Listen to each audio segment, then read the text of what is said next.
Hello my dear brothers and sisters, ನಮ್ಮ ನಂಬಿಕೆಗೆ ಸ್ವಾಗತ ಸುಸ್ವಾಗತ. ಸ್ನೇಹಿತರೆ, ಬೌದ್ಧ ಧರ್ಮದ ಮೂಲಕ ವಿಶ್ವಕ್ಕೆ ಜ್ಞಾನ, ಮಾನವೀಯತೆ ಹಾಗೂ ಶಾಂತಿಯ ಸಂದೇಶ ನೀಡಿ ಏಷ್ಯಾದ ಬೆಳಕು ಎಂದೇ ಪ್ರಸಿದ್ಧರಾದವರು ಭಗವಾನ್ ಗೌತಮ ಬುದ್ಧ. ಶುದ್ಧ ಚಾರಿತ್ರ್ಯದ ಸಾಕಾರ ಮೂರ್ತಿ, ಶಾಂತವಾಗಿ ರಾಕ್ಷಸನನ್ನು ಶರಣು ಮಾಡಿದ ಶಕ್ತಿ, ಜೀವನದ ಕೊನೆ ಘಳಿಗೆಯವರೆಗೂ ಕೂಡ ಧ್ಯಾನ, ಮೌನ, ಜೀವನ ಪ್ರೀತಿಯನ್ನು ಬೋಧಿಸಿದ ಕರುಣಾಮೂರ್ತಿ. ಗೌತಮ ಬುದ್ಧ ಬೌದ್ಧ ಧರ್ಮದವರಿಗೆ ಮಾತ್ರ ಸೀಮಿತವಾಗಿಲ್ಲ.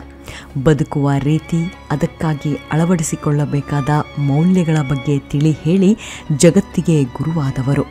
ಅರಸೊತ್ತಿಗೆಯನ್ನು ತ್ಯಜಿಸಿ ಬದುಕಿನಲ್ಲಿ ನೆಮ್ಮದಿ ಹಾಗೂ ಶಾಂತಿಯನ್ನು ಅರಿಸಿ ವೈರಾಗಿಯಾಗಿ ಭರತ ಖಂಡದುದ್ದಕ್ಕೂ ಶಾಂತಿ, ಅಹಿಂಸಾ ತತ್ವಗಳನ್ನು ಸಾರಿದರು.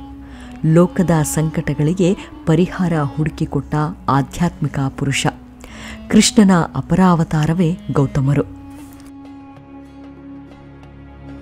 ಭಗವದ್ಗೀತೆಯಲ್ಲಿ ಶ್ರೀಕೃಷ್ಣ ಹೇಳಿದಂತೆ, ಎಲ್ಲಿ ಧರ್ಮ ಸೀಯುವುದೋ ಅಲ್ಲಿ ನಾನು ಮತ್ತೆ ಪುಟಿದೇಳ್ತೇನೆ ಅಂತ. ಹಾಗೆ ಅನಾಚಾರ, ಅಧರ್ಮವೇ ತುಂಬಿದ್ದ ಕಾಲದಲ್ಲಿ ಲೋಕೋದ್ಧಾರಕ್ಕೆ ಬುದ್ಧನಾಗಿ ಅವತರಿಸಿ ಬರ್ತಾರೆ ಶ್ರೀಕೃಷ್ಣ. ಬನ್ನಿ ಹಾಗಿದ್ರೆ ಆ ದಿವ್ಯ ಚೈತನ್ಯ ಗೌತಮರ ಬಗ್ಗೆ ಕುತೂಹಲಭರಿತವಾದ ಸಂಗತಿಗಳನ್ನು ತಿಳಿದುಕೊಳ್ಳೋಣ.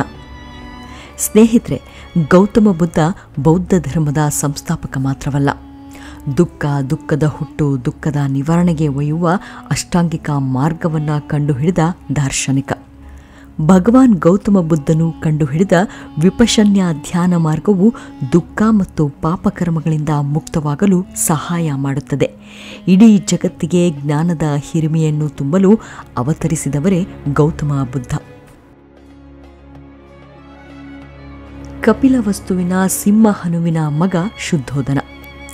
ಶುದ್ಧೋಧನನಿಗೆ ತಂದೆ ಸಿಂಹಹನು ತನ್ನ ನೆರೆಯ ರಾಜ್ಯದ ದೊರೆ ಸುಪ್ರಬುದ್ಧನ ಮಕ್ಕಳಾದ ಪ್ರಜಾಪತಿ ದೇವಿ ಮತ್ತು ಮಾಯಾದೇವಿ ಎಂಬ ಇಬ್ಬರು ಹೆಣ್ಣು ಮಕ್ಕಳನ್ನು ತಂದು ಮದುವೆ ಮಾಡ್ತಾರೆ. ಗೌತಮರ ಜನನಕ್ಕೂ ಮುನ್ನ ತಾಯಿ ಮಾಯಾದೇವಿ ಕನಸೊಂದನ್ನು ಕಂಡಳು. ಅದರಲ್ಲಿ ದೇವತೆಗಳು ಮಾಯಾದೇವಿಯನ್ನು ಹಿಮಾಲಯದ ಮೇಲಕ್ಕೆ ಕರೆದುಕೊಂಡು ಹೋಗಿ ಮಹಾಸರೋವರದಲ್ಲಿ ಸ್ನಾನ ಮಾಡಿಸಿ ಬೆಳ್ಳಿ ಬೆಟ್ಟದ ಮೇಲಿದ್ದ ಬಂಗಾರದ ತೊಟ್ಟಿಲಿನಲ್ಲಿ ಅವಳನ್ನು ಮಲಗಿಸಿದರು. ಆಗ ಬಿಳಿಯ ಆನೆಯೊಂದು ತನ್ನ ಸೊಂಡಲಿನಿಂದ ಕಮಲ ಪುಷ್ಪವನ್ನು ಹಿಡಿದು ಉತ್ತರ ದಿಕ್ಕಿನಿಂದ ಬಂದು ಮಾಯಾದೇವಿಯ ಬಲಪಾರ್ಶ್ವದಿಂದ ಉದರವನ್ನು ಪ್ರವೇಶಿಸಿತಂತೆ. ಈ ಸೋಜಿಗದ ಕನಸನ್ನು ರಾಜಸಭೆಯ ಜ್ಯೋತಿಷ್ಯಗಳೊಂದಿಗೆ ಹಂಚಿಕೊಳ್ತಾರೆ ಮಾಯಾದೇವಿ. ಸ್ವಪ್ನದ ಸಂಕೇತವನ್ನು ಕುರಿತು ಜ್ಯೋತಿಷ್ಯರು ಮಾಯಾದೇವಿಗೆ ಗಂಡು ಮಗುವಿಗೆ ಜನ್ಮ ನೀಡುತ್ತೀಯಾ ಅಂತ ಹೇಳ್ತಾರೆ. ಶಿಶುವು ರಾಜ್ಯಾಭಿಷಿಕ್ತನಾದರೆ ಚಕ್ರಾಧೀಶ್ವರನೂ ಸಂಪತ್ಭರಿತನೂ ಆಗುವನು. ರಾಜ್ಯಾಧಿಕಾರ ತೊರೆದು ಯೋಗಿಯಾದರೆ ಮಹಾಯೋಗಿ ಎನಿಸಿ ಜಗದ್ವಿಖ್ಯಾತ ವ್ಯಕ್ತಿಯಾಗುವನು ಎಂದು ತಿಳಿಸಿದರು.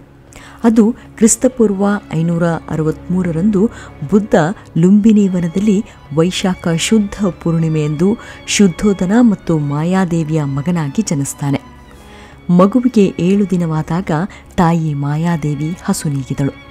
ನಂತರ ಮಗುವನ್ನು 2ನೇ ತಾಯಿ ಪ್ರಜಾಪತಿ ದೇವಿ ಸಾಕಿ ಸಲಹುತ್ತಾಳೆ. ಸಿದ್ಧಾರ್ಥ ಜನಿಸಿದಾಗಲೇ ಅವನಲ್ಲಿ ಅಪೂರ್ವವಾದ ಮಹಾಪುರುಷನ ಲಕ್ಷಣಗಳು ಇರುವುದನ್ನು ದೈವಜ್ಞರು ಅರಿತಿದ್ದರು. ಸಿದ್ಧಾರ್ಥನಿಗೆ 32 ಚಿಹ್ನೆಗಳಿದ್ದವು.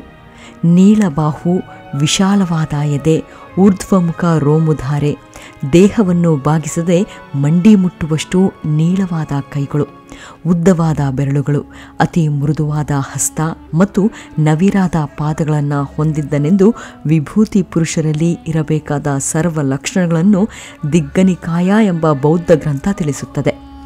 ಅವರ ನಗು ಕಮಲ ಅರಳಿದಂತೆ ಭಾಸವಾಗುತ್ತಿತ್ತಂತೆ.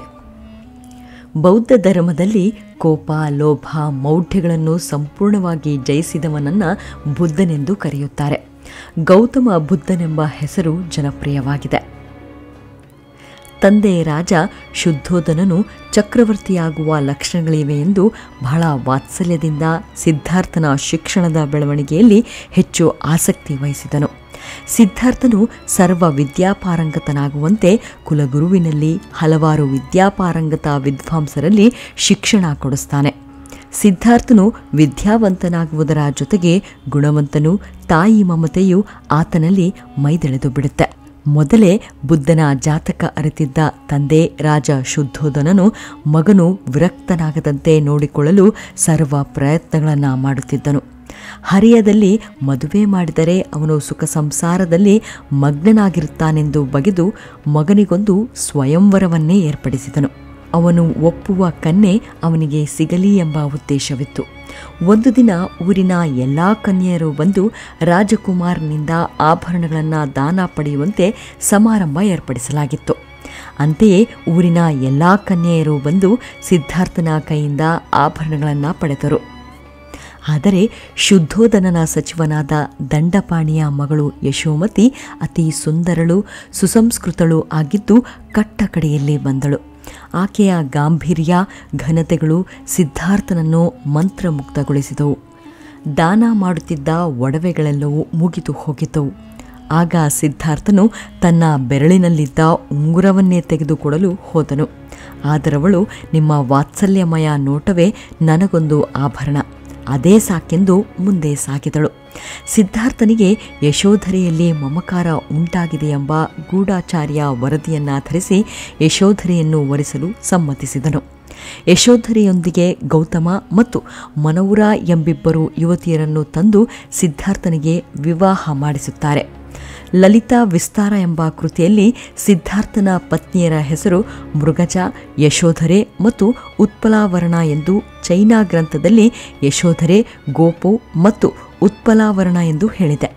ಒಮ್ಮೆ ಸಿದ್ಧಾರ್ಥ ಪೂರ್ವ ಸೂಚನೆಯನ್ನು ಕೊಡದೆ ತನ್ನ ಸಾರಥಿ ಚೆನ್ನನೊಂದಿಗೆ ನಗರ ಸಂಚಾರಕ್ಕೆ ಹೊರಟು ಹಾದಿಯಲ್ಲಿ ಮುದುಕನನ್ನು, ರೋಗಿಯನ್ನು ಮತ್ತು ಒಂದು ಸಾವನ್ನು ಕಂಡು ವ್ಯಾಕುಲಗೊಳ್ಳುತ್ತಾನೆ. ಖಿನ್ನ ಮನಸ್ಕನಾಗಿ ದುಃಖದಿಂದ ಕಂಗೆಟ್ಟು ಮನದಲ್ಲಿ ವಿರಕ್ತಿ ಹೊಂದುತ್ತಾನೆ. ಚಿಂತಾಕ್ರಾಂತನಾಗಿ ಕುಳಿತು ಆಲೋಚಿಸುವಾಗ ಅವನ ಮುಂದೆ ಸನ್ಯಾಸಿಯೊಬ್ಬ ಬರುತ್ತಾನೆ. ಅದುವರೆಗೂ ಅಂಥವನನ್ನು ಕಾಣದಿದ್ದ ಸಿದ್ಧಾರ್ಥ ಆ ಸನ್ಯಾಸಿಯನ್ನು ಪ್ರಶ್ನಿಸುತ್ತಾನೆ. ಅದಕ್ಕವನು, ಜನನ ಮರಣಗಳುಳ್ಳ ಪ್ರಪಂಚದಲ್ಲಿರುವ ಮಾನವನು ತಿಳಿದೋ ತಿಳಿಯದೋ ಕ್ಷಣಿಕ ಸುಖಕ್ಕಾಗಿ ಆಸೆಪಟ್ಟು ಸಾಗರದಷ್ಟು ದುಃಖ ಪಡುತ್ತಿರುವುದನ್ನು ನೋಡಿ ವೈರಾಗಿಯಾಗಿ ಕಾಡುಮೇಡು ಅಲಿಯುತ್ತಾ ನೆಮ್ಮದಿಯಾಗಿದ್ದೇನೆ. ನಾನು ಬಂಧು ಬಾಂಧವರು, ಸುಖ ಸಂಪತ್ತುಗಳೆಂಬ ಕೋಟಲೆಯಿಂದ ದೂರವಾದವನು. ನನಗೆ ಕಷ್ಟ ಬರುವುದೆಂಬ ಭಯವಿಲ್ಲ, ಸುಖ ಬೇಕೆಂಬ ಆಸೆಯಿಲ್ಲ. ಉರಿ ಬರಲಿ ಸಿರಿ ಬರಲಿ ಬೇಕು ಬೇಡ ಎಂಬ ಗೊಂದಲಕ್ಕೆ ಒಳಗಾಗದವನು. ಆತ್ಮ ಸ್ವತಂತ್ರನೂ ನಾನು. ಭೂಮಿಯೇ ನನ್ನ ಮನೆ, ಆಕಾಶವೇ ನನಗೆ ಹೊದಿಕೆ. ಅನ್ಯರ ಹಂಗಿಲ್ಲದ ಈ ಅರಣ್ಯ ನನ್ನ ವಿಹಾರ ತಾಣ ಎನ್ನುತ್ತಾನೆ. ಆ ಸನ್ಯಾಸಿಯ ಮಾತು ಸಿದ್ಧಾರ್ಥನ ಮನವನ್ನು ಸೂರೆಗೊಂಡವು. ಅವನ ಮನಸ್ಸು ಒಮ್ಮೆಲೆ ಶಾಂತವಾಗಿ ಒಂದು ದೃಢ ನಿರ್ಧಾರಕ್ಕೆ ಬಂದಿತ್ತು.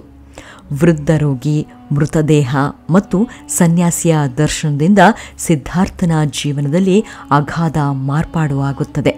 ಜರಾಮರಣಗಳಿಗೆ, ದುಃಖಗಳಿಗೆ ಕಾರಣವನ್ನು ಹುಡುಕಬೇಕೆಂಬ ಹಂಬಲ ತೀವ್ರವಾಗುತ್ತದೆ. ತನ್ನ ಸಂಕಲ್ಪ ಸಿದ್ಧಿಗೆ ಇದುವರೆಗೂ ನಡೆಸಿದ ಜೀವನ ಸಲ್ಲದ್ದೆಂದು ತೀರ್ಮಾನಿಸುವನು. ಈ ಬಂಧನದ ಪರಿತ್ಯಾಗ ಮಾಡಿ ಏಕಾಂಗಿಯಾಗಿ ಕಾಡಿನತ್ತ ಹೋಗುವುದೇ ಸರಿಯಾದ ಮಾರ್ಗವೆಂದು ನಿರ್ಧರಿಸಿದನು. ಒಂದು ಕ್ಷಣ ಸಿದ್ಧಾರ್ಥನು ಗೊಂದಲಕ್ಕೆ ಈಡಾಗುತ್ತಾನೆ.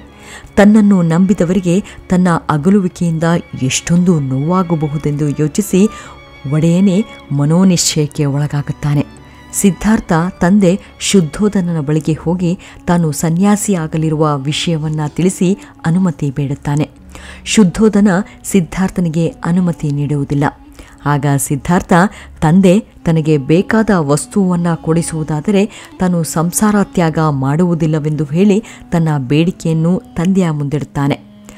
ತನಗೆ ಎಂದೂ ವೃದ್ಧಾಪ್ಯ ಬಾರದಂತಿರಬೇಕು, ನಿತ್ಯವೂ ತಾನು ದುಃಖರಹಿತನಾಗಿರಬೇಕು, ತನಗೆ ಮರಣವೇ ಸಂಭವಿಸದೆ ಅಮರಜೀವಿಯಾಗಿರಬೇಕು, ಯಾವ ರೋಗ ರುಜಿನಗಳು ತನ್ನನ್ನು ಸ್ಪರ್ಶಿಸಬಾರದು. ಇವುಗಳನ್ನು ತಂದೆ ಕರುಣಿಸುವುದಾದರೆ ಅರಣ್ಯ ಗಮನವನ್ನು ಬಯಸುವುದಿಲ್ಲ ಎಂದಾಗ ಶುದ್ಧೋಧನ ಮೂಕನಾಗುತ್ತಾನೆ.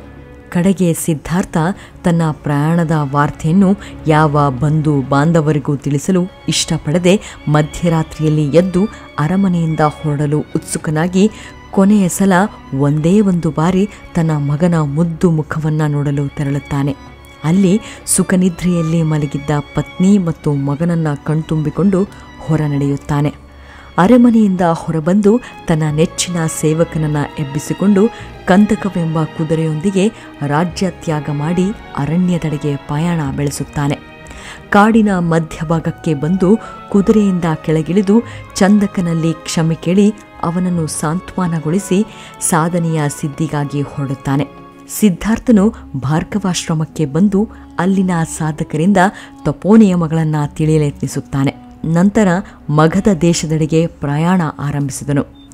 ರಾಜ ವೈಭವವನ್ನು ಅನುಭವಿಸಿದ್ದ ಸಿದ್ಧಾರ್ಥನು ಅರಣ್ಯ ಸಂಚಾರಕ್ಕೆ ಹೆದರದೆ ಹಸಿವು ತೃಷೆಗಳ ಪರಿವೇ ಇಲ್ಲದೆ ರಾಜಗೃಹಕ್ಕೆ ಬಂದು ದೀನರ ಮನೆಯಲ್ಲಿ ಭಿಕ್ಷೆ ಎತ್ತಿ ತನ್ನ ಜೀವನದಲ್ಲಿ ಮೊದಲ ಬಾರಿಗೆ ಭಿಕ್ಷಾನ್ನವನ್ನು ಸ್ವೀಕರಿಸಿದನು. ಸ್ವಲ್ಪ ಕಾಲ ಮಗಧ ರಾಜ್ಯದ ಆರಾಡಕಾಲಮನನೆಂಬ ತಪಸ್ವಿಯ ಬಳಿ ಶಿಷ್ಯನಾಗಿ ಸೇರಿದನು. ಸಿದ್ಧಾರ್ಥನು ತನ್ನ ರಾಜ್ಯವನ್ನು ಬಿಟ್ಟು ಬಂದಾಗ ಅವನಿಗೆ 23 ವರ್ಷ ವಯಸ್ಸಾಗಿತ್ತು. ಉರುವೇಲು ಅವನ ತಪಸ್ಸಾಧನೆಗೆ ಉತ್ತಮ ಸ್ಥಳವಾಯಿತು. ಸಿದ್ಧಾರ್ಥನು ಯಾವ ಸಾಧನೆಯಿಂದಲೂ ತೃಪ್ತನಾಗದೆ ಕೊನೆಗೆ ನಿರಾಹಾರನಾಗಿ ತಪಸ್ಸನ್ನಾಚರಿಸತೊಡಗಿದನು. ನಿರಾಹಾರ ವ್ರತದಿಂದ ದೇಹ ಕೃಶವಾಗಿ ಅವನ ಚೈತನ್ಯವೇ ಉಡುಗಿ ಹೋಗಿ ಪ್ರಜ್ಞೆ ತಪ್ಪಿತ್ತು. ಕಾಯಕ್ಲೇಶ ನಿರಾಹಾರ ನಿಯಮಗಳು ಸಾಧನೆಗೆ ಸಹಾಯವಲ್ಲವೆಂದು ಅರಿತನು. ಸುಜಾತೆ ತಂದುಕೊಟ್ಟ ಪಾಯಸವನ್ನು ಸೇವಿಸಿ ಸಮಾಧಾನ ಚಿತ್ತದಿಂದ ಬೋಧ ವೃಕ್ಷದ ಕೆಳಗೆ ಪೂರ್ವಾಭಿಮುಖವಾಗಿ ಪದ್ಮಾಸನ ಹಾಕಿ ಧ್ಯಾನಸ್ಥನಾದನು. ಸಿದ್ಧಾರ್ಥನು 7 ವಾರಗಳ ಕಾಲ ಧ್ಯಾನಸ್ಥಕನಾಗಿ ಕುಳಿತಿದ್ದನು. ವೈಶಾಖ ಹುಣ್ಣಿಮೆಯ ದಿನ ಸಿದ್ಧಾರ್ಥನಿಗೆ ಸಂಕಲ್ಪ ಸಿದ್ಧಿಯಾಯಿತು. ಸರ್ವೋದಯವಾಗುವುದರೊಳಗೆ ಸಿದ್ಧಾರ್ಥ 4 ಜಾವದ ಅನುಭವ ಪಡೆದು ಜ್ಞಾನ ಯೋಗಿಯಾದನು. ಆ 4 ಜಾವದಲ್ಲಿನ ಅನುಭವಗಳೆಂದರೆ ಜನ್ಮಾಂತರಗಳ ಅರಿಯುವಿಕೆ, ನಿತ್ಯ ವಸ್ತುಗಳ ವಿವೇಕೋದಯ, ಜಾರ ಮರಣಗಳ ದುಃಖಕ್ಕೆ ಕ್ಷಣಿಕ ತೃಷೆಯೇ ಕಾರಣ, ಆಧ್ಯಾತ್ಮ ತತ್ವದ ಸಾಕ್ಷಾತ್ಕಾರಗಳು. ಸ್ನೇಹಿತರೆ, ಧ್ಯಾನ, ಪ್ರಾಣಾಯಾಮ, ಯೋಗ ಹೀಗೆ 10 ಹಲವನ್ನು ನಿತ್ಯ ಮಾಡುತ್ತಾ ತನ್ನ ದೇಹದ ಸುತ್ತಲೂ ಒಂದು ಪ್ರಭಾವಳಿ ಬಂದಿದೆ ಎಂಬ ಭ್ರಮೆಯಲ್ಲಿ ಬದುಕುವವರಿದ್ದಾರೆ. ಹೊಸ ಕಾಲದ ಯೋಗಿಗಳಂತೂ ತಮ್ಮ ಫೋಟೋಗೆ ಸಾಫ್ಟ್ವೇರ್ ಬಳಸಿ ಹೀಗೊಂದು ಪ್ರಭೆಯನ್ನು ಜೋಡಿಸಿಕೊಳ್ಳುವುದು ತೀರಾ ಸಾಮಾನ್ಯ.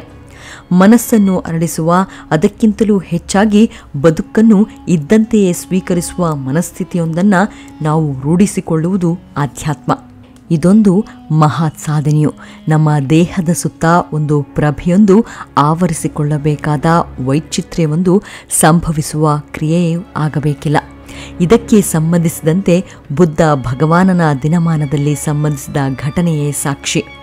ಜ್ಞಾನೋದಯವಾದಾಗ ಬುದ್ಧನ ಶಕ್ತಿ ಎಷ್ಟಿತ್ತೆಂದರೆ ಬುದ್ಧನ ದೇಹದ ಸುತ್ತಲೂ 21 ಅಡಿಗಳಷ್ಟು ಎತ್ತರದ ದಿವ್ಯ ಶಕ್ತಿಯ ಪ್ರಭಾವಳಿ ಎದ್ದು ನಿಂತಿತ್ತು.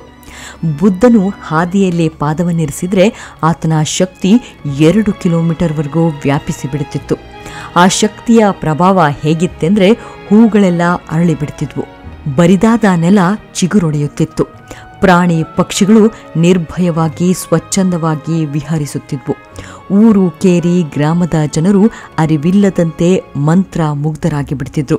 ಸಾಕ್ಷಾತ್ ದೇವರೇ ಕಾಲಿರಿಸಿ ಬಿಟ್ಟಿದ್ದಾನೇನೋ ಎಂಬಂತೆ ಭಾಸವಾಗುತ್ತಿತ್ತು. ಇದೆಲ್ಲದಕ್ಕೂ ಉತ್ತಮ ಉದಾಹರಣೆ ಎಂದರೆ ಒಂದು ಹಳ್ಳಿಯಲ್ಲಿ ನಡೆದ ಘಟನೆ. ಬುದ್ಧನಿಗೆ ಆಗಷ್ಟೇ ಜ್ಞಾನೋದಯವಾಗಿತ್ತು. ತನ್ನ ಮಾಮೂಲು ತಿರುಗಾಟದಲ್ಲಿರುವಾಗ ಹೊಲದಲ್ಲಿ ಕೆಲಸ ಮಾಡ್ತಿದ್ದ ರೈತನೊಬ್ಬ ಆತನ ಬಳಿಗೆ ಬಂದು ನೀನು ಯಾರು ಎಂಬ ಪ್ರಶ್ನೆಯನ್ನಿಟ್ಟ. ಬುದ್ಧ ತಣ್ಣಗೆ ಸಿದ್ಧಾರ್ಥ ಎಂದು ತನ್ನ ಹೆಸರು ಹೇಳಿದ. ರೈತ ಅದಕ್ಕೆ ಸಮಾಧಾನಿತನಾಗಲಿಲ್ಲ. ನಿನ್ನನ್ನು ನೋಡಿದರೆ ಸಾಮಾನ್ಯ ಮನುಷ್ಯನಂತೆ ಕಾಣಿಸುತ್ತಿಲ್ಲ. ನಿನ್ನನ್ನು ಕಂಡಾಗ ನನಗೆ ದೇವರ ದರ್ಶನವಾದಂತಾಯಿತು ಎನ್ನುತ್ತಾನೆ. ಬುದ್ಧ ಹೇಳಿದ, ಅಯ್ಯಯ್ಯೋ, ನಾನು ಅಂಥವನೇನೂ ಅಲ್ಲಪ್ಪ, ನಿನ್ನ ಹಾಗೆಯೇ ಇರುವವನು. ರೈತ ಹೇಳಿದ, ನೀನೊಬ್ಬ ಮಂತ್ರವಾದಿಯೇ ಇರಬೇಕು. ಬುದ್ಧ ತಣ್ಣಗೆ ಉತ್ತರಿಸಿದ, ನಾನು ಅದೇನೂ ಅಲ್ಲ. ರೈತನ ಕುತೂಹಲ ತಣಿಯಲಿಲ್ಲ. ನನ್ನಂಥ ರೈತನ ಕಣ್ಣಿಗೆ ನೀನು ವಿಶಿಷ್ಟ ಅನಿಸುತ್ತಿದ್ದೀಯಾ ಎಂದರೆ ನೀನು ಯಾರೋ ಮಹಾತ್ಮನೇ ಇರಬೇಕು ಎನ್ನುತ್ತಾನೆ. ಬುದ್ಧ ಹೇಳಿದ, ನನಗೆ ಇತ್ತೀಚೆಗಷ್ಟೇ ಬದುಕು ಏನೆಂದು ತಿಳಿಯಿತು. ನಾನದನ್ನು ಹೇಳಿದರೆ ಯಾರೂ ನಂಬುತ್ತಿಲ್ಲ. ನಾವು ಅರಿಯಬೇಕಾಗಿರುವುದು ಅಷ್ಟೆ. ಬದುಕು ಏನು ಎಂಬುದು ನಮಗೆ ಅರ್ಥವಾಗಿ ಬಿಟ್ಟರೆ ಉಳಿದೆಲ್ಲವೂ ಅರ್ಥವಾಗುತ್ತದೆ. ಆದರೆ ಇದನ್ನು ಅರಿತವರು ನನ್ನಂತೆಯೇ ಇರುತ್ತಾರೆ. ಅವರ ಇರುವು ಉಳಿದವರಿಗೆ ವಿಶಿಷ್ಟ ಎನಿಸುತ್ತಿರುತ್ತದೆ. ಅವರಿಗೆ ಮಾತ್ರ ಅದು ಸಹಜವಾಗಿರುತ್ತದೆ. ನಮ್ಮ ಅರಿವಿನ ಮಟ್ಟ ವಿಸ್ತಾರಗೊಳ್ಳಬೇಕಿರುವುದು ಈ ಹಂತಕ್ಕೆ. ಇದು ಏರುವ ಕ್ರಿಯೆಯಲ್ಲ, ವಿಸ್ತಾರವಾಗುವ ಕ್ರಿಯೆ ಎಂದು ಆ ರೈತನಿಗೆ ಹೇಳಿ ಹೊರಟು ಬಿಡುತ್ತಾನೆ. ಅವನ ಹಿಂದೆಯೇ ಆ ರೈತನು ಸರ್ವಸ್ವವನ್ನು ತೊರೆದು ಹೊರಟು ಬಿಡುತ್ತಾನೆ. ದಾರಿಯುದ್ದಕ್ಕೂ ಬುದ್ಧನ ಪವಾಡಗಳೇ. ರೋಗಿಯ ನೋವನ್ನು ಶಮನ ಮಾಡೋದು, ಹೊಟ್ಟೆ ಹರಿದು ಬಿದ್ದಿದ್ದ ಮೂಕ ಪ್ರಾಣಿಗೆ ಜೀವ ನೀಡಿದ್ದು, ಮೂಕನಿಗೆ ದನಿಯಾಗಿದ್ದು, ಕುರುಡನ ಕಣ್ಣಾಗಿದ್ದು, ರಕ್ಕಸನ ಶರಣಾಗಿಸಿದ್ದು, ಅಧರ್ಮ ತುಂಬಿದ್ದ ಜನರ ಎದೆಯೊಳಗೆ ಪ್ರೀತಿಯ ರಸಧಾರೆ ಹರಿಸಿದ್ದು ಎಲ್ಲವೂ ಬುದ್ಧನ ಮಾತೃಹೃದಯವೇ. ಬುದ್ಧನಾಗಿ ಮತ್ತೊಮ್ಮೆ ಮನುಜಕುಲ ಉದ್ಧಾರಕ್ಕಾಗಿ ಅವತರಿಸಿದ್ದ ಆ ಮಹಾಪುರುಷ ಶ್ರೀಕೃಷ್ಣ. ಬುದ್ಧ ಹೇಳಿದ್ದಿಷ್ಟೆ, ದೇವರು ಎಲ್ಲ ಕಡೆಯೂ ವ್ಯಾಪಿಸಿದ್ದಾನೆ. ಅವನನ್ನು ಎಲ್ಲೆಂದರಲ್ಲಿ ಹುಡುಕಾಡಿದರೆ ಸಿಗುವವನಲ್ಲ. ನಮ್ಮೊಳಗೆ ಅವನನ್ನು ಹುಡುಕಬೇಕು. ನಮ್ಮಲ್ಲೇ ಅವನು ನೆಲೆಸಿದ್ದಾನೆ. ನಮಗೇನು ಬೇಕೋ ಎಲ್ಲವನ್ನೂ ಕೊಡುತ್ತಾನೆ. ಅವನಿಗೇನು ಬೇಕೋ ಎಲ್ಲವನ್ನೂ ತೆಗೆದುಕೊಳ್ತಾನೆ. ಮೊದಲು ನಾವು ಏನೆಂದು ಹುಡುಕಬೇಕಷ್ಟೆ. ಮುಂದಿನ ಎಪಿಸೋಡ್ನಲ್ಲಿ ಮತ್ತೆ ಭೇಟಿಯಾಗೋಣ. ಅಲ್ಲಿಯವರೆಗೂ ನಿಮ್ಮ ಆರೋಗ್ಯದ ಕಡೆ ಗಮನ ಇರಲಿ. Take care. ನಮಸ್ಕಾರ.